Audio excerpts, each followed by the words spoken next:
Ladies and gentlemen, welcome to episode... Oh, are we calling it 26, season 2, or episode 1, season 2? I think we're starting fresh. Episode 1. Season 2, episode 1 of Back of the Shelf, a show that considers, ponders, and deliberates board games that we consider to be underrated, undervalued, and perhaps a little bit unloved. My name is Jerry, and I'm joined by my fellow hosts, Ben. Ben, can I get a hey, y'all? Hello, all. Very good. And Dave, say, good eatings. Good eatings, Dave. Greetings. Very nice. Very nice. Thank you. Well, lovely to see you guys. Thanks to all our viewers and listeners for joining us for today's episode. Gentlemen, back to you, since board gaming is the diversion of choice. Has anyone played anything this week of note that they want to tell us about? Benjamin, I understand it was your birthday recently, was it not? It was, yes. So did you have any birthday treats? Play any birthday games? We did. Pray tell. Tried Fake Artist Comes New York. And any good? Oh, very good. Very good. One of the very few Oink games that I think Dave hasn't played. It's true. Oh, it's very nice. Well, it's a drawing game, and Dave hates drawing, doesn't he? So. Oh yeah, I forgot that about you, Dave. Dave, the artist who hates drawing games. I hate Illustrator, drawing artist, yeah. Although I say, as Fake Artist is the only drawing game that I genuinely can say appeals to me because of it's like a drawing / bluffing game, right? Yes, it is. Yes, I didn't really understand how it was going to work, but yes, that's that sort of game. Sorry, if you can hear a dog in the background, it's the puppy going ballistic. She'll calm down in a second. So it's it was a great game. Nice. Perfect for we had a big mixture of gamers and non-gamers. Yeah. The gamers obviously got it immediately. The non-gamers took a little while to understand what was going on. Okay. But everyone, I think everyone had a great time. Well, did you have a great time, Ben? That's what I did. Yeah, it was good. Nah, it was good. Then who cares? I had to make up a scoring system because there is no scoring system. So. Oh, you need a clear-cut way to win. Yes. Fake Artist Goes to New York. Yes. Very good. Dave, anything played of note? This week, I've only played one game this week. What'd you play? No, two games actually. We had a big game yesterday of Twilight Imperium 4th edition. Yummy. Which was quite good. We that was with Jerry here. And, on a Friday? On a Friday night. Yeah, on a Friday night. Ooh. Crammed it in. With Jerry, our friends Scott and McTav, who long-time listeners may remember from episode 3. Yes, it was very good. We were all playing very combative factions, and I think I got into one scrap near the end of the game, even though I'd picked a faction that was deliberately combative. But I was playing some pirates, and they happened to steal goods from people whenever I was next to them, and nobody trusted me or wanted to trade me. I became a bit unloved during that game. It felt like you really enjoyed playing that role, actually, last night. It was funny because everyone was annoyed at me, but I was like, I can't help it. I'm a pirate. That's all I do. And then we played. After that, we played. Sorry, yeah. Oh, sorry. I was going to say, what was your pirate voice again? I knew you were going to do a pirate voice. Space pirate. Yeah. Okay. Yar. I need me space booty. Pew pew. And then we played Carbo, which was recommended to us by Ash, who was a guest on the show.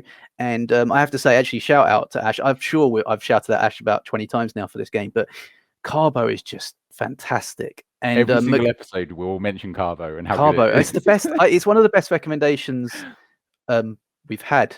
Yeah, I think Ben's tried recommending some games, but they've all flopped. Whereas Carbo, all his recommendations. No, in all seriousness, Carbo is wonderful, and McTav never played it, and about halfway through, he said, "Oh, I like this game." So yes, you do. Yes, you do. It's your favorite game, indeed. It's really hard to find, Cabo. That silver version is around. Don't bother. Cabo, really hard to find. Yeah, a friend of the show, Tom. Had said he tried silver last weekend, and he said it was as convoluted as he'd heard without adding anything. So yeah, Carbo's just great because Carbo is it's one of those incredibly simple games that just works, isn't it? Nice. It's great. How about you, Jerry? What have you played? Well, obviously I played Twilight Imperium. Dave, who won Twilight Imperium? I had such a distant memory. Can't.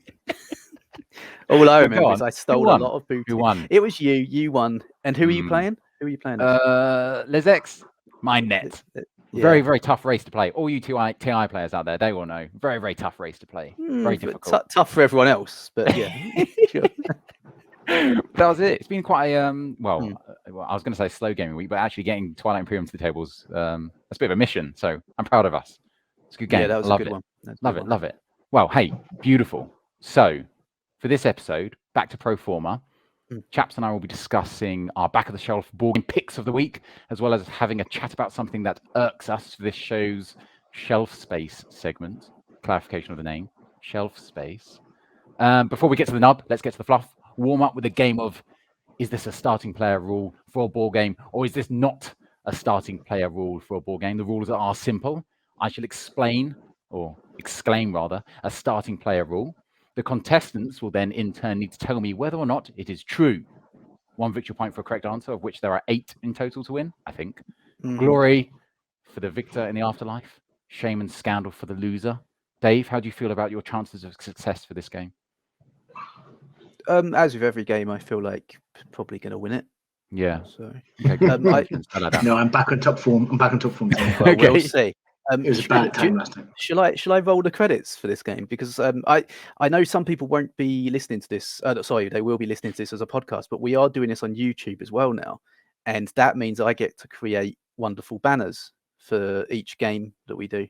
And well, let me say the title of the game again. You roll the banner. Yeah, okay. I Ready? just want to say that Okay. this week I'm particularly proud of this banner. Okay, So I'm if excited to see if it. you I'm are excited listening to this on podcast, maybe we'll put it up. We'll put it up on our groups, perhaps the banners that Okay, I nice. create each week. Well, here we go. We'll warm up with a game of, is this a starting player rule for a board game, or is this not a starting player rule for a board game? Is this a real starting player rule for a board game, or is this not a real starting player rule for a board game? There you go. That looks like a classic British picnic. Do you know what? In that picture as well, I'm eating overnight oats for our listeners from a tin bowl, and I forgot a spoon, so I was using a piece of cardboard. It was a low moment in life. It was also raining. I was gleefully searching through your Instagram pictures, trying to provide pictures of your face for that, and I found that one. It was If like you I looked- found Space Booty. If you looked up middle class British person in the dictionary, it would be that photo. That's exactly it. I'm eating my rolled oats. It's My raining. rolled oats. My rolled He's oats. forgotten a spoon, but he won't let that deter him. It was that was beautiful, Dave. Thanks for that. Thank you very much. You're welcome. I'll roll that at the end as well. Just so, Hey, I'll give you another opportunity to roll, I'm sure, just before we start the game, because we need to meet this week's contestants. Contestant number 1, Dave, this is going to be you. Could you please tell us your name, roughly where you're from, and what's the best, in your opinion, co-op game? Oh, easy. Hello, my name's David. Hello. I'm from the southeast of England, Welcome. aka the driest and sunniest part of the country. Oh, And my favourite co-op game is Ghost Stories, because it's quite simply the best co-op game out there. that was actually a trick question. Your answer's wrong because all co-op games are lame. No, see, I circumnavigated your trick question because I came up with an actual great co-op game, which is Ghost Stories. Yeah, fair one. I've only played it the once. Scary. It's fantastic. Contestant number 2, Ben, this is you. First of all, what's your name? Where do you roughly come from? And what's the ideal game to finish an evening with? Oh, hello, my name is Ben. I come from out west somewhere. Yeah. I do enjoy Parade as a cool down game. Okay. Okay. Yeah. Nice and easy, makes everyone feel quite kind of clever. They look at the cards, don't have to engage their brain too much because really there's only so much you can do. But Well, unfortunately, Ben, you also fell for my trap, my cleverly laid trap. Wrong answer. Also a trick question. I'll tell you why. Because a true board game evening should never end. A genuine board game host will force their guests to game until dawn, which will bring about severe fatigue and the consequent heightened emotions, creating a deeper, more fulfilling, slightly harrowing board game experience. Now that's all cleared up, let's play. Well- Dave, you ready for this? I Is just this sorry. a I just like to say I'm a starting- little bit offended because Why? you always send me trotting off about 10:30. Oh You've never once suggested that the game evening follow through until early morning. no, the game evening does continue. Oh, okay. We had another game of Twilight last night. I'm gonna forget stuff in your house every week. Dave, are you ready for the banner? Yeah. Are you ready for the banner? Is the question. Well, who knows? Let's find out. Because it's time to play. Is this a starting player rule for a board game, or is this not a starting player rule for a board game? Is this a real starting player rule for a board game, or is this not a real starting player rule for a board game? Oh, It's you look actually a like you're little really bit enjoying haunting, those. actually. Like Hmm? the The voice. other magical Is that thing your about voice. Yeah, it's my normal voice. I tend to slow myself down My a bit. on normal voice. that. That's what I like sound like actually when I'm down. just recording at normal speed, but I use a voice change. The other magical thing about that is you're on a park bench in what appears to be a playground. Yeah, It's just actually outside in of child's Legoland. That's playground. a Legoland. Oh, okay. It's You even took more your British overnight now. hopes to Legoland Yeah, Legoland Windsor. So British. in the And the best rain. thing is no one's sitting In with the your rain. family. Your family aren't sitting with you, so you look like you're just Oh alone. no, I was and just you there by myself. and it just also hanging looks like out. a bit of a candid shot that you've just been caught on camera. Nevertheless, I Yes. digress. Yes. Gentlemen, are you ready? Question 1. Is this real or no real? Are we just shouting out? We're just taking turn. I'll ask you, and then I'll keep Okay. track with my Okay. trusty pen and paper. So number 1, most moose-like. Dave. True. Oh, Okay. Ben's. Oh no. Sorry. Okay. Oh, sorry. Yeah, I was. Ben's. I well suddenly up for it. realised what this game is. For a second, I thought you were asking me to describe a game. The most True. moose-like game. Yeah, true. I'm gonna go with true. Going with true. Mm. Yes. Both true. Yes, it is true. Bunny, bunny, moose, moose is the Of game. Of course. I'm assuming it's about rabbits and moose.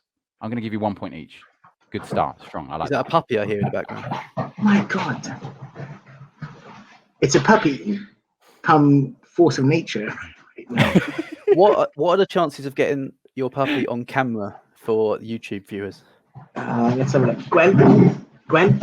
Oh my God. It Gwen. doesn't sound like the kind of dog that will respond to her name very well.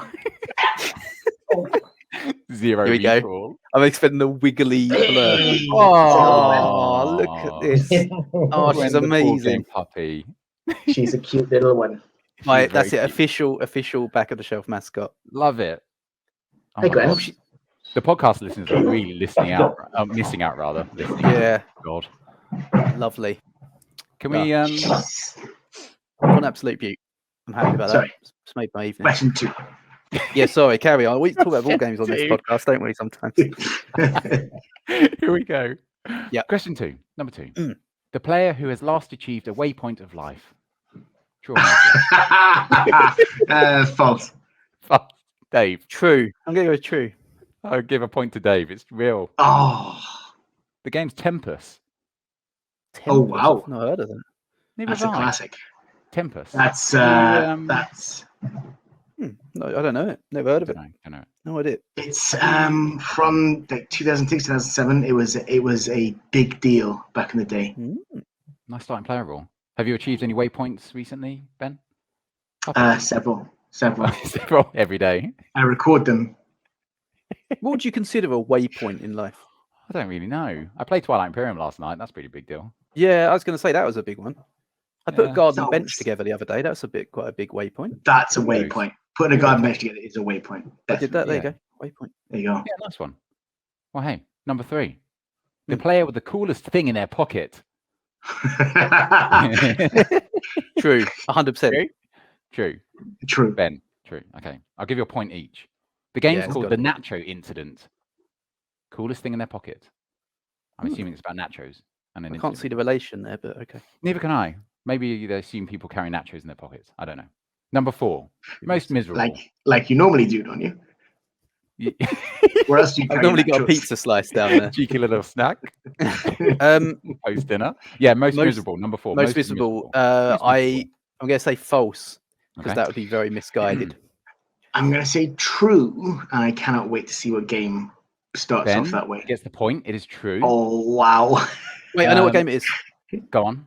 Through the Ages. Forgive my pronunciation. It's German. Ein Arsch kommt selten Alien. I don't. Yeah, I know. Game. Yeah, one. What's that? What's that You know mean? that one. It's about it's fun. It's like a circus. It's Oh, like a yeah, yeah. circus where everyone has loads of fun. It's all the Oh fun. yeah, How on that one? sad clown. Got it. Is that one Ein Arsch translates as circus? Ein Arsch. Yeah, Number I 5. reckon it could be. Got him. Most powerful lips. True. True? Yeah. Ben. I'm gonna say that's false. Ben, you get a point. Of course, that's No. not true, Dave. You pervert. How would you? Why would that be perverted? I don't know. Could So be a it's game probably about eating. pervert. Could be a game about eating, or like eating ice cream. How do you eat? Eating With if your you use. lips? How do you eat ice cream with your lips?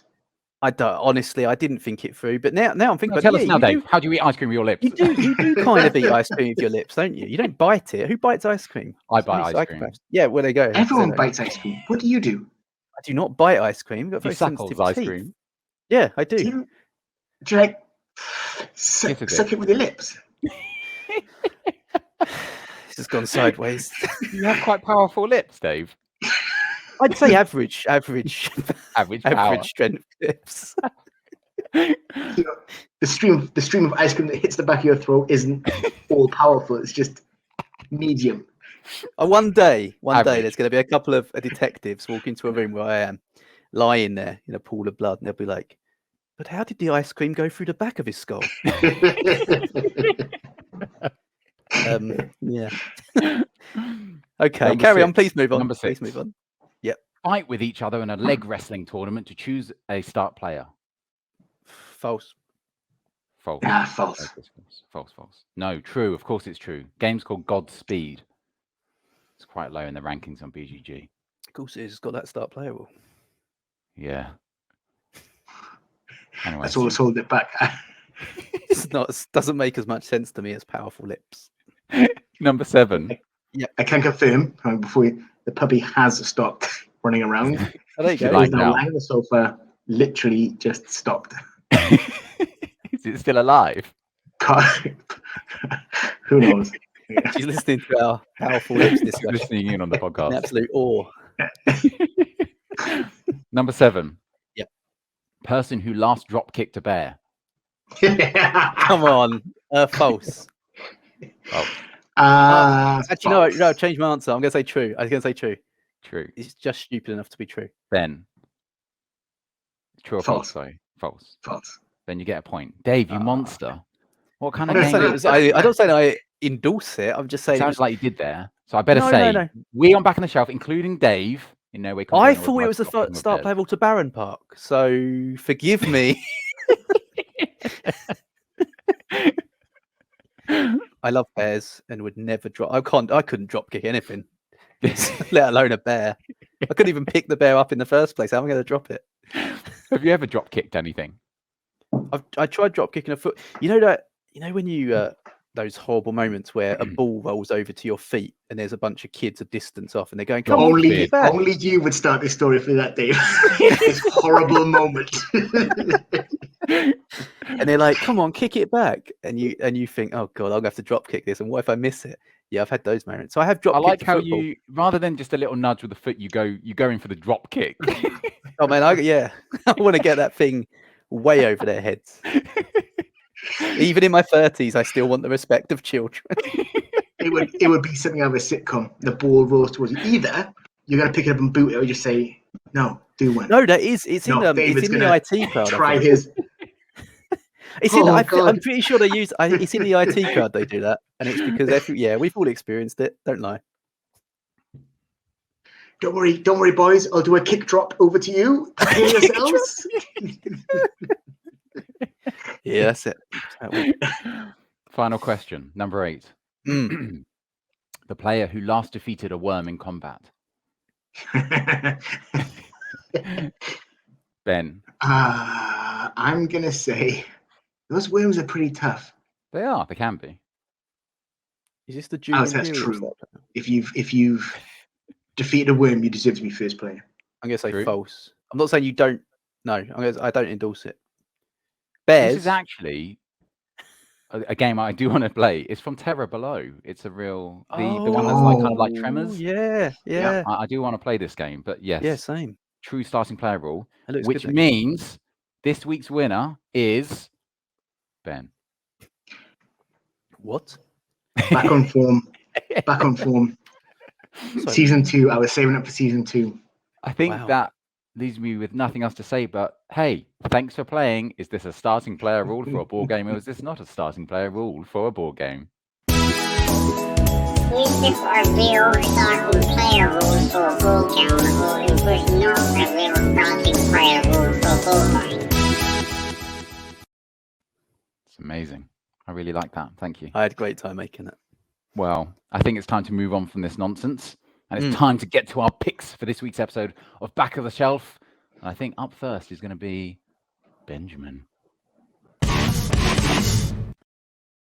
So, Ben, what have you got for us? Okay. My game for the first episode of season 2. We have talked about this game, I think, a couple of times. Here and there, we've mentioned it, but we've never actually really discussed it. Okay. And I bought this recently in Cardiff. Board game shop in Cardiff. Very pleasant place. And this Cardiff game or the board game is, shop? well, Cardiff's changed quite a lot Oh, since I last been there. But the board game shop was pretty nice. Oh, okay. This game is Bonanza. And I bought it in the Cardiff board game shop and I played it. I haven't played it for such a long time. And I always thought, yeah, it's a good game. I do enjoy that game. But I played it for the first time again with a whole new group of people in and around Wales, including my daughter, who absolutely obsessed with it. It's a great game. The reason I'm talking about it right now, I haven't even thought about Bonanza for such a long time. It got mentioned a couple of times. I remember thinking, I don't own that game anymore. Me and Amber had to sit down and really think about what happened to it. We gave it away to someone. They're storing it for us, theoretically. But I bought it again, and again. It is brilliant. So, quick breakdown. It is a little funny in its rules. The first thing that you have to explain is I have to hammer this home as hard as possible. You are not allowed to don't move, David.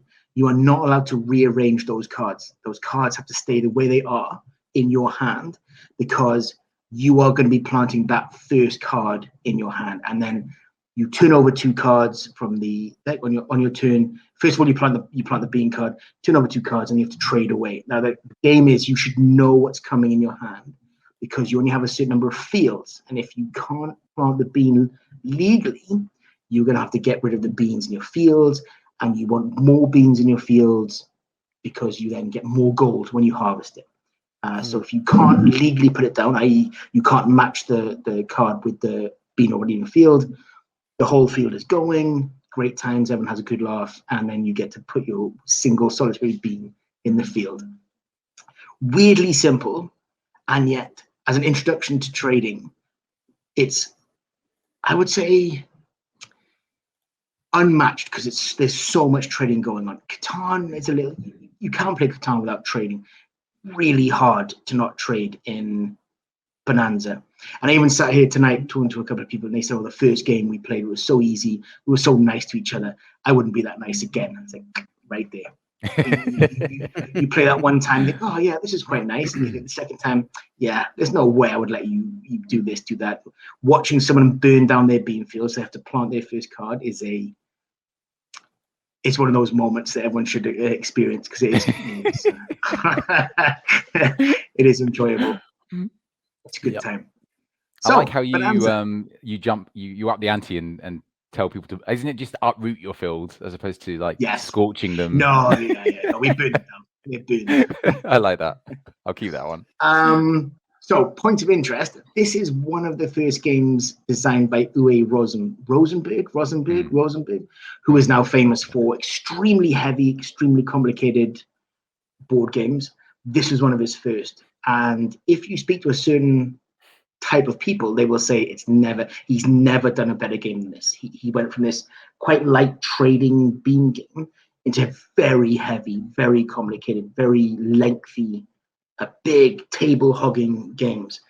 which is an interesting evolution.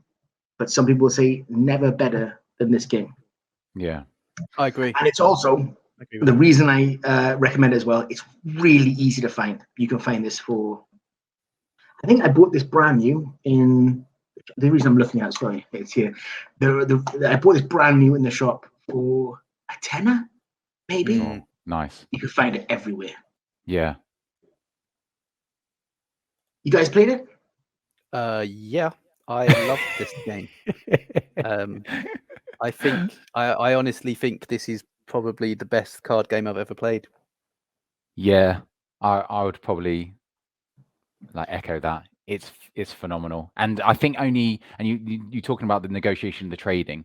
Really, the only other time I've had as much fun is playing Chinatown. But I like how pure this one is, because obviously you're just dealing with beans. It's a weird game. I remember when I first played it and I was learning it. It was like one of those kind of games where you read the rule book and it's like, I don't get how this works.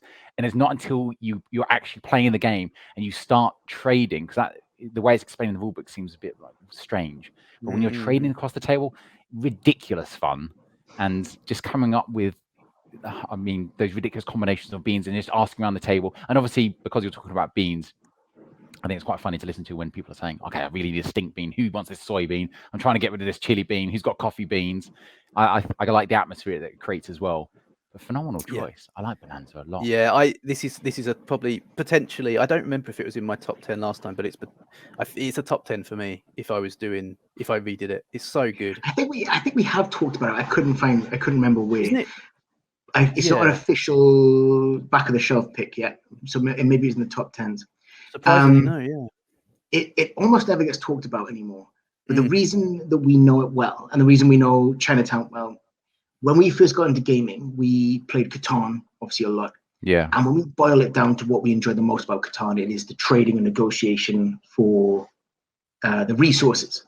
Sure. So when we decided we saw, this is the thing we love the most, I went and researched and tried to find games that had that as well, even just had that as part of the game. Yeah. There are not many games that have negotiation stroke trading of stuff. It is a slim niche. I think it's becoming more common, but that's only in the last few years. And we've been gaming. We found Catan long time ago. And back then, Chinatown, Bonanza, that was it. Yeah. So it really filled a niche for us. We really enjoy it. We've played it numerous times. Excellent. If you like the trading part of Catan, this is the next game for you. I've never really thought about that, the journey that Uwe Rosenberg's taken, and you're absolutely right. It is ridiculous, that jump from Bonanza to stuff like Agricola, right? Yeah. And what else he done? Feast for Odin, was that him? Yes. It's hard to see the link, isn't it? It's mad to think that you've come from this to go onto those. Have you played Agricola, Ben? No. Let's say no. Dave, have you played it? I'm not. Yeah. Stuart Agricola. When I first played Agricola, I loved it. I thought it was amazing. And then I played it a couple more times, and I realized it's like work. It's like getting another job. It was like a job. When you start a new job and you don't know anything and you're learning and you're quite nervous and stuff. That's what Agricola is. It's that first day of work where you think, I don't know anything. But yeah, as for Bonanza, I can't see. I mean, that's what's great. I guess that's what's great. I haven't played any of his other games, so I don't want to make a comment about his design chops or whatever. Sure. But I assume from what he has designed, he's incredibly talented. Because I mean, the fact that he's done Bonanza and then Agricola, which is hugely successful, and he does Feast for Odin and then his tile laying games and stuff. He's obviously very diverse. But Bonanza is, to me, it's about as perfect a game as you can get with a deck of cards. Nice. That's a good pick, Really man. like it. It's a great choice. I agree, actually, because I'm guilty. Bonanza's there on the shelf behind me, but it never goes to the table anymore. No, It's I always keep thinking about it. there on the side. It's criminal. I've been thinking about it a lot recently, actually, because it is one of those games that's just sitting there and we never play it. Yeah. Gotta get back to the It is a table. classic back of the shelf choice. Yeah. Because if you've been playing games for a long time, it probably was on your radar somewhere, but you've sort of moved past it, which is a shame. Because if you ever have someone new come in, this is one of the best games. Well, also they released a 2-player only version, didn't they? Last year or the year before? Oh man, I have didn't no know idea. that. Yeah, so I think it got a new lease of life. I don't know if it's any good, but the name Bonanza got a new lease of life at least. I don't think it feels like it's such a social game. Yeah. I agree. Weird. I can't imagine it playing it in 2-player, but I'm assuming I don't know, they must have pared it down somehow. But also it's 7 players, isn't it? If you want to, Yeah. it's the old. I mean, why do we not play this when we have 6 people around the table and we're struggling? Why does Bonanza never come out? Yeah, and then we do something like should. viticulture. I'm like, why did I do viticulture with 6 people? Why? Yeah.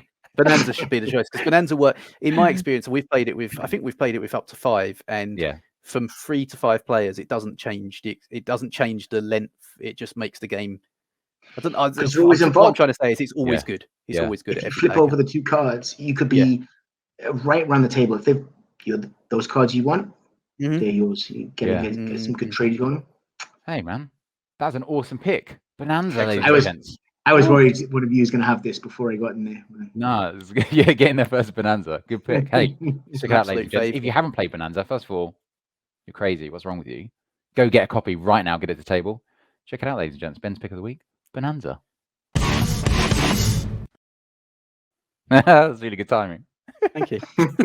Getting good at this on Let's the fly. Talk about me and my pick. Oh, hang on. Okay.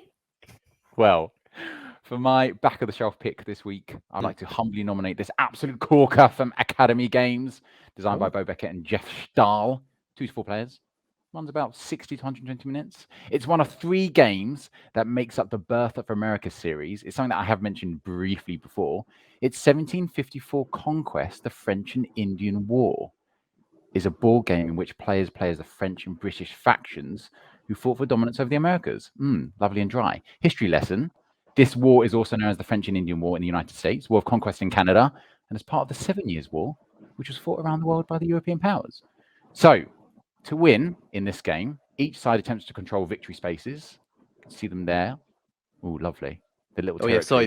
Just quickly, for people that are just listening to this as a podcast, I am showing photos of this game through the power of technology. Internet. But nevertheless, they have to control these spaces. Whoever controls the most wins the war. So if you weren't able to guess, 1754 is a card-driven war game where units are represented with wooden cubes. Players take turns playing movement cards from their hand, which will dictate movement of forces, obviously, and any resultant combats. There's also these delicious event cards, which is synonymous with this type of game. They mix up the gameplay a bit and usually portray some historically accurate figure or event, aiding in the immersion of the game. Combat is dice-driven in its simplest form, where hits have to exceed saves to defeat units. That's the whole game, really, in an extremely flimsy nutshell. So let me tell you why I love it. Here's why I love 1754. Okay, so this war game, and really any in the series, these games are a perfect introduction for a new wargamer, or when trying to convert someone over to the dark side of wargaming. It's also perfect for people like myself who would like to consider themselves as a wargamer, but I can't really be asked with like miniature games anymore. So I'd like to get this onto the table. 1754 is simple as it is beautiful. It's a rule set that we could taught and understood in under 10 minutes easily. And that isn't to say it lacks any depth or anything like that. The size of the board with the event cards, the variable turn order, the time limit of the game, these key defensible positions with the forts on them, all of these, they mesh together and they create this wonderfully tactical and versatile challenge. And I think it will please even the most seasoned kind of GMT wargamer. It really does well to give you those war room military tactician feels. And let me talk about the board. I know, sorry for the listeners, but it's on there on the screen. The board itself, the components in general, they're beautifully detailed. It's a huge map of the Northern Territories, and the artwork and the styles all rendered so as to befit like the period of the history. It's got the wooden cubes, the artwork on the cards, big chunky dice, stocky tokens, comes with around a snazzy drawstring bag. It's got this wonderful table presence and has the feels of a classic board game when you look at it. It's gorgeous. It's a gorgeous game. I want to be on it. I want to sleep on it. I want to live on it. However, one key ingredient that really places this game above, especially as the war game, above many others, is the fact that it allows for team play. And it's not a tacked on team play, kind of like where Memoir 44 is a good example, where you have to have a separate copy of the game to do team play. This is an experience that can be shared in teams of 2, where you can revel in the defeat of your opponents as a couple, or in my case, have a shoulder to cry on whenever you're crushed. Remember that. Even though I would say you probably have to be into war games to enjoy 1754. It's definitely more accessible than others, and it's a pretty strong entry point for those interested in the genre of game. I think it's fun, it's elegant. Like I said, it's gorgeous, it's beautiful. It makes you feel clever. It makes you feel like a tactical genius. And bonus, if you're really into the 7 Years' War, it's a cool way to learn history. There's a nice chunky section in the back of the rule book if you really want to kind of little dive into that period of history. So yeah, that's my nomination for this week's episode, 1754 Conquest, French and Indian War. Dave, you've played this. Yes. Thoughts? Yeah, it's everything you said is true. I know you were, I know you were kind of making light of the if you're interested in the history thing, but in all honesty, I knew nothing about this period in history, and it really fascinated me to not only be playing a game that was incredibly clever in design, but also learn a little bit about the history at the same time. Like I had no idea all this went on, and yeah.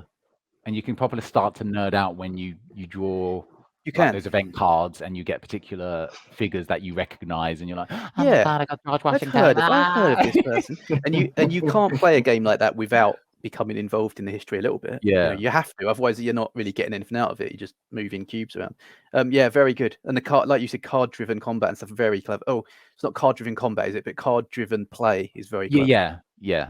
It's obviously like the dice combat and stuff, but I do really love those kind of historically accurate games. Yes, I only recently came across the that separate I don't know what you call it, like booklet for Concordia, which gives you a rundown of the history of the Roman Empire. Oh yeah, I remember putting that out. And you actually interested. Oh man, this is phenomenal stuff. Yeah. If people haven't heard of them or seen them, Academy Games are very well known for these historical games. So they have this as 1754 is an example of it. The Birth of America series.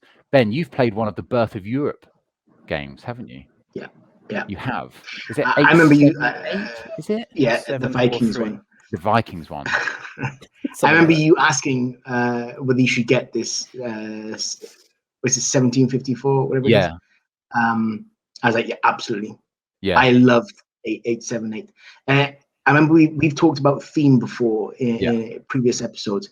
To me, these games meld theme and mechanics so well. When something happens, when the event card flops out, it's so exciting, but you can see how it all sort of fits together, and part of the game is designed around, the Viking one. You have these invasions of the Vikings, they're massive and huge, and they storm through, and you think, this is outrageous. How can this? And the English wear them down. It's just these games are so good. Yeah. The systems behind them are relatively straightforward, but the theme and the flavor comes from the cards, the maps, the activities you're doing. You like you say, you're just pushing cubes around the map. I don't know anyone who's played those games who actually thinks that. They think they're moving the French and the English armies around, and the Indians are coming in, and the card slaps down. Oh my God. Yeah. I really, really like these games a lot. Yeah, I think you almost can't, play this without acknowledging the theme and getting into the theme, because it's so tied in, isn't it? Yeah, so clever, very clever. I love those moments as well when, particularly 1754, and you're talking about like that kind of, especially the theme. There's a really lovely moment because the nature of the map in 1754, you can use like a navy and send your troops out to sea, and then they sail around the map and they can invade. I love those moments and when you inevitably, because the size of the map as well, you inevitably have to move forces and have a weakened position. You move around and you get in that back door, don't you, Dave, and start taking some territory. I love those moments. It makes you feel like you're a general in command of your army, and it's very cool, and I want to play more of that stuff.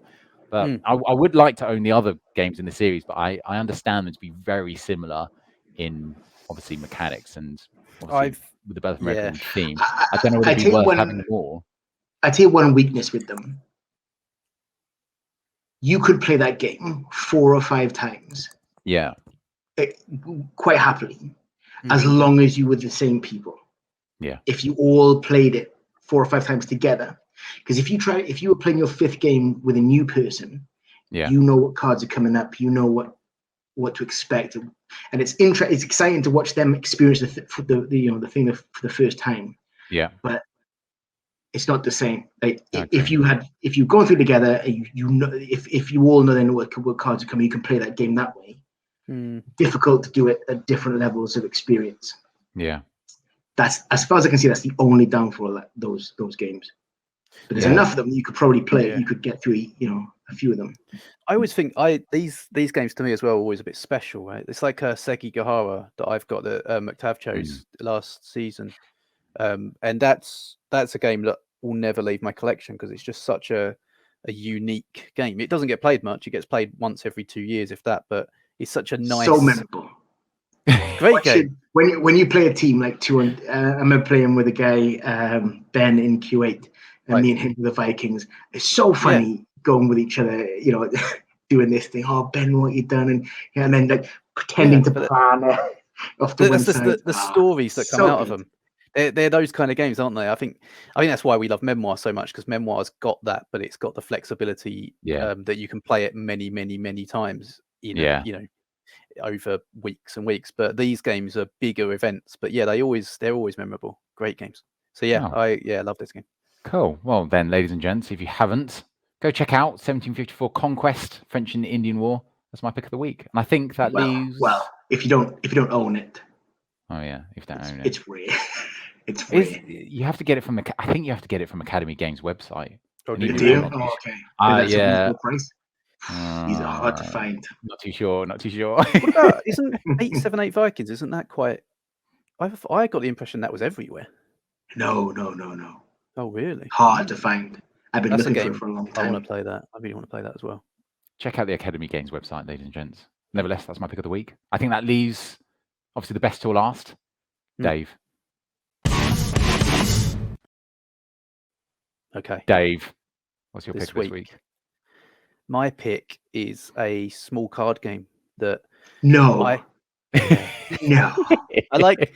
I don't know if people who haven't listened to this podcast before might sense the sarcasm in Ben's voice. I like small card games and I like small games. I also like big games, but this is a small card game that I've picked that I've had for a long time. In fact, I've had this since I first got into gaming.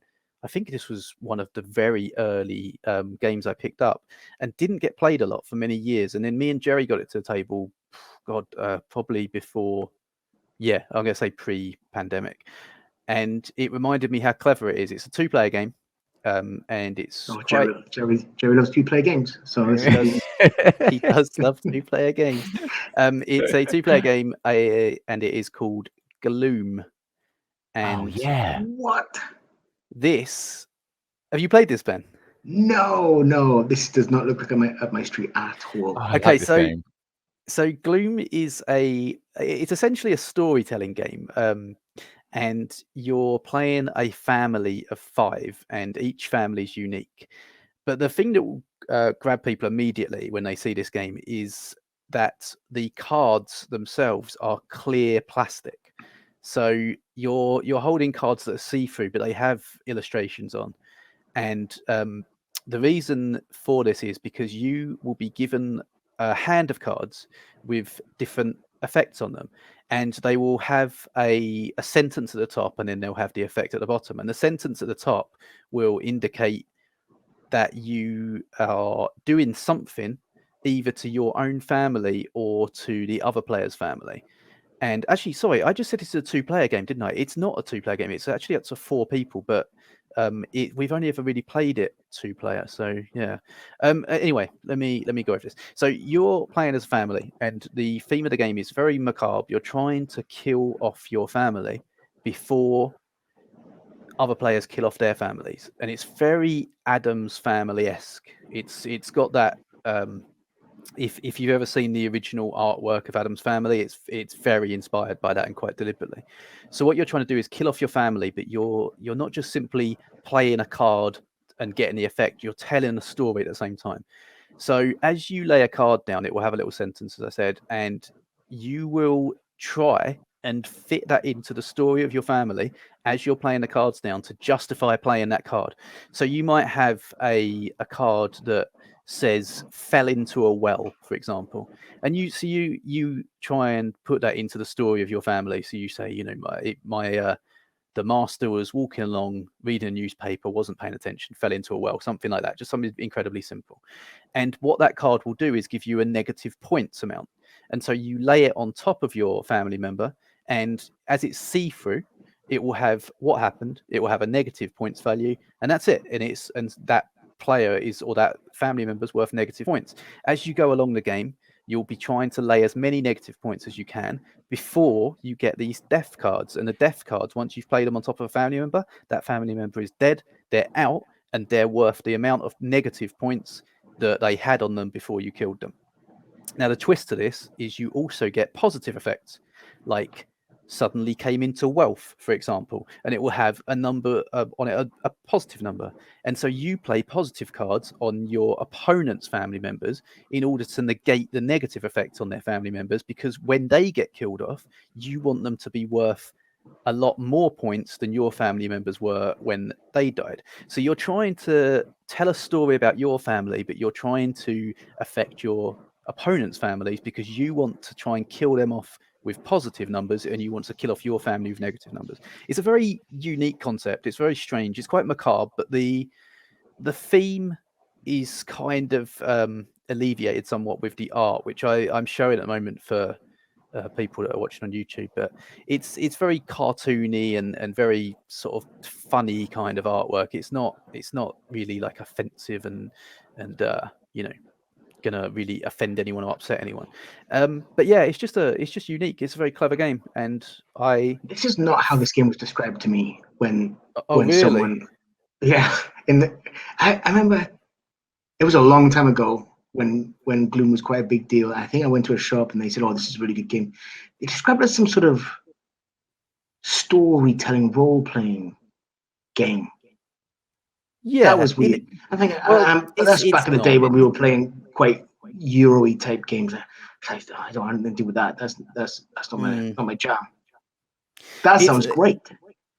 Yeah, so it is. The storytelling role-playing aspect of it is role-playing. Take role-playing away, it's not role-playing. I think you could easily mistake it for role-playing if you say mistake it. You could try and do role-playing if you wanted to. You wouldn't. I don't think that's the point of this game. The point of this game is to tell a funny story, have a bit of fun, play some cards, done. It's like half hour. It's not a deep kind of story game in that sense. It's more just about having a laugh and trying to make a funny story whilst killing your family off and trying to get them negative points. That's all it is. But I mean, me and Jerry have played this. Jerry, what did you think of it? I thought it was phenomenal. It was because it was so unique, and I'd obviously heard of Gloom, but it wasn't until we got to the table and actually played the game I didn't realize what it was. And it's the first time I'd ever played that kind of game, like you're talking about, a story-driven game, and where you have to create this shared narrative. I remember it reminded me of, I'm sure many people remember, or in primary school, when you play that game where you have to start a story and then the next person adds a bit to the story, then someone else adds to the story. And obviously this is just a very dark version of that game. And I guess because when we play it, obviously majority of our games we play, we end up it's generally quite funny, whatever game it is that we're playing and stuff. But I'm sure you could play this as well quite seriously and keep that dark tone throughout your narrative. I do think it's because it's so unique. We've obviously played it with other people as well, where they might not be so comfortable with the whole storytelling thing. If you've never played like RPGs or anything like that, or narrative-driven games, it's really, really weird doing it at the table where you're just having to add to someone else's story. I also remember being quite hard because you kind of try and remember each of the family stories separately as well as your own. Yeah. And you're adding little bits and pieces to obviously the characters, and they're all individual characters. So you're trying to add to these individual stories. That can get quite complicated, but I loved it. I thought it was really good fun. Obviously, I loved coming up with the narratives, and that's helped by the cards and the effects, because that tells you what happens next in the story. And you just need to kind of weave that in however ridiculous you want to make it, weave it into the narrative. Really, really nice game. It's a lot of fun. It is fun. I think, is there more than one version of this now as well? Can't you get I look at it every time now and I think, oh yeah, that game, well, now it sounds really interesting, but you that game sounds terrible. Yeah, there's also expansions and there's expansions. I think there's different. I'm trying to see what themes there are. Yeah, I there's like remember- Cthulhu, obviously, and Oh no, yeah. Munchkin Gloom and stuff. Munchkin Gloom, blah, blah, blah. Yeah. I remember this being around like when I first got into board gaming, Mm. and it's just always sat there, and I've always seen it in like board gaming stores, just whatever, with all the other card games. This would sit next to Bonanza on the top. Yeah, yeah, it would. Yeah, It's kind of yeah, left true. there, and I guess you have to try it, because I think maybe like Ben and I, not many people know exactly what Gloom is about. So hey, that's a good pick, man. That's a Ladies good and pick. gents, Well done. go check it out. You want some Thank you. In narrative-driven board gaming? Just to let people know, I think the reason I got this early on is because, like a lot of people, I was watching videos about board games. I'm sure that Will Wheaton did a tabletop on Gloom, which is Oh, what man. got me interested in it. So That's if such a you good want to, series. if you want to Ugh. exactly, if you want to So see good. how Gloom should be played, go and watch tabletop with Gloom, because that's, I say should be played, but that's the idea of it. They do it well in that they're having fun with it. They're telling a story and they're not taking it seriously. I believe that's what Gloom's about. Yeah. It also helps that the majority of them on tabletop are like professional actors and stuff, aren't they? Yeah, if you know Will personally, or you're friends with any of the actors in acting circles, then yeah, by all means get Gloom. Well, ladies and gents, don't know what happened there. Check it out. Dave's pick for this week's episode of Back of the Shelf, Gloom, which obviously leaves us with our final segment, Shelf Space.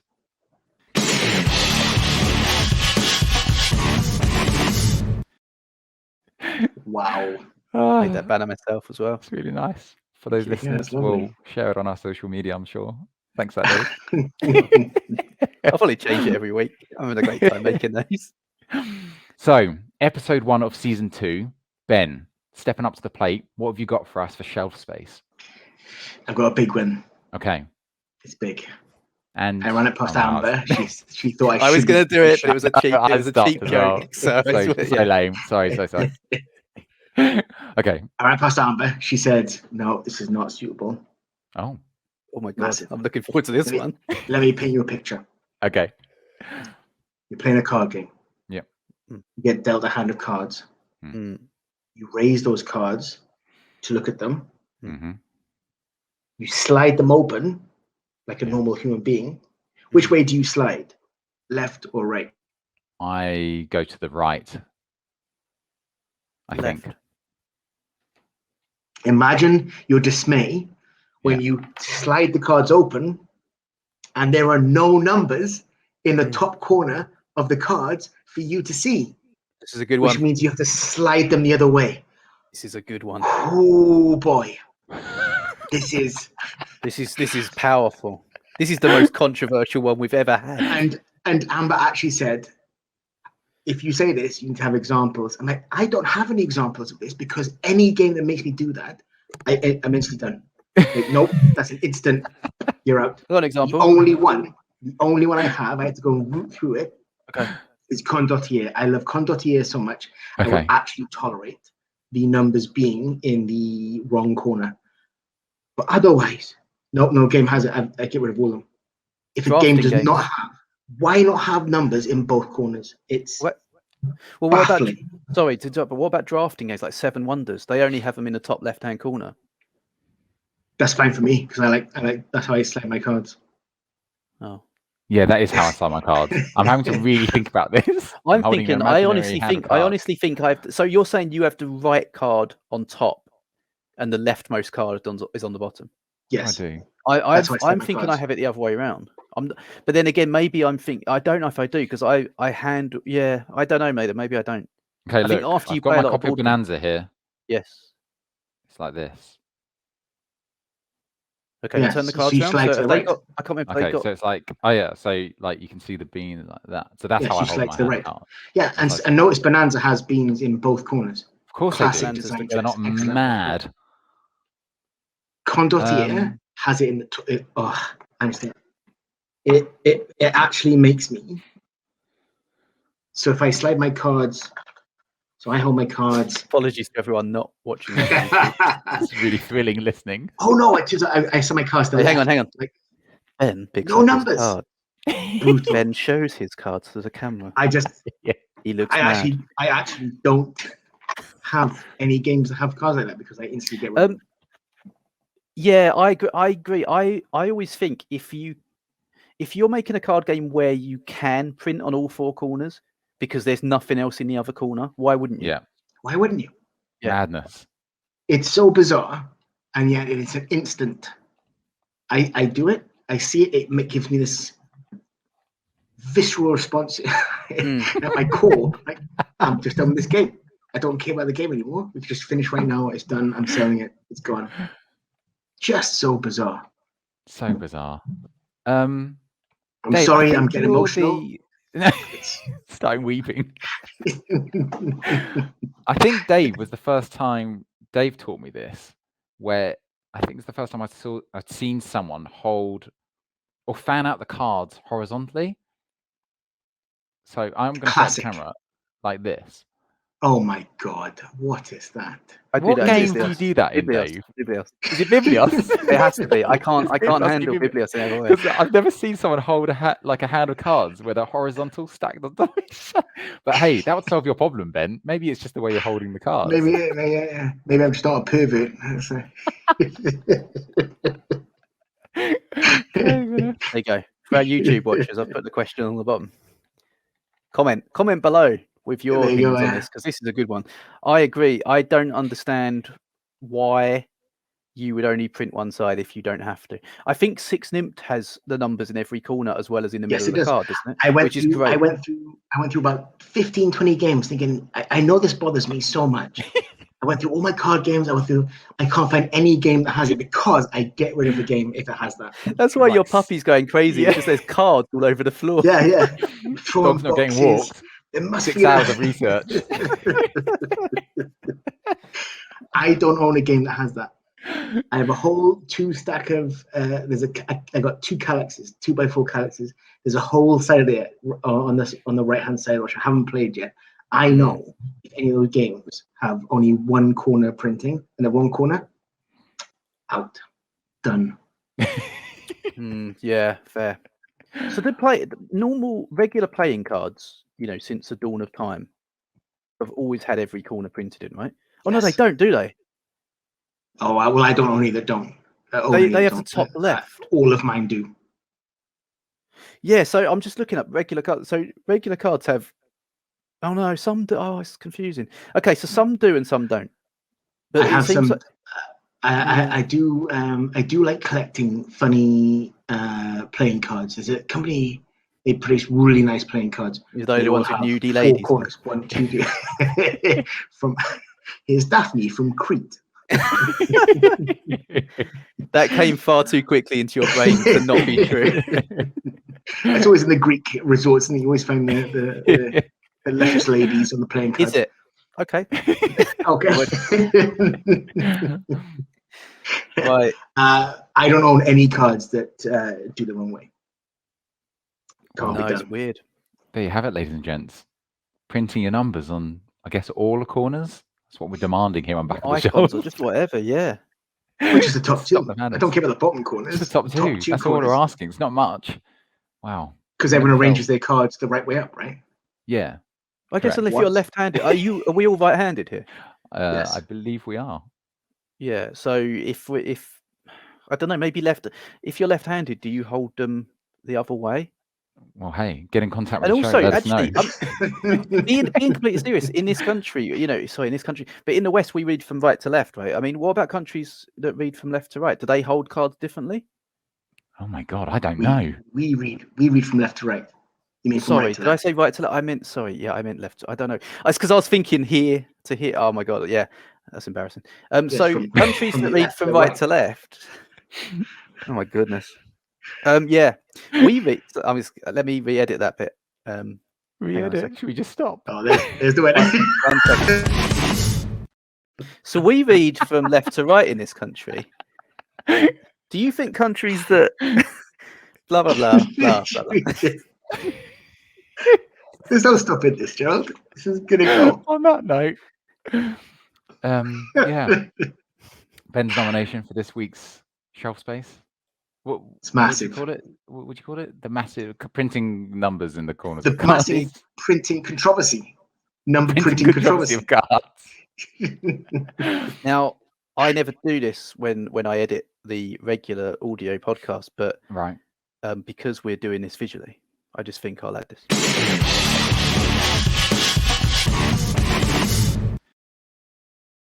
Anyone Thanks. listening is going to miss that banner up. Maybe we'll put that somewhere. I'm sure we can put it onto social media for Yeah. all our lovely listeners out there. Speaking of which, if they do want to get in contact with the show, Dave, and discuss Ben's shelf space, I don't know, Massive issue. still don't know what to call it. This massive issue. How can they do so? Yes. Well, You- before we go any further, that's Oh. good. We've had this conversation before, just we? now. I'll just Yeah. do it as a banner. What do people hear when we say the word shelf space? Because I thought I was saying shelf space, but turns out some people are saying shelf space. Duh.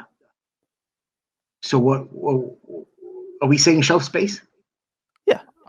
Okay. I think we shelf should space. go with 'Cause I shelf thought, space. Obviously, if people want to, comment and get in contact with the show to discuss whether or not we're saying shelf space or shelf spaced, it will make for a really interesting conversation. For anyone out there who has been saying shelf spaced and thinks they're saying it wrong, shelf spaced, you're not, because originally we called it shelf spaced. no, but- Dave, you did. we had a long chat about this. Well, I called it shelf spaced. But, Shelf yeah, space. You're making Which shelf doesn't make- space. doesn't make any On your shelves. sense out of That context. does make but sense.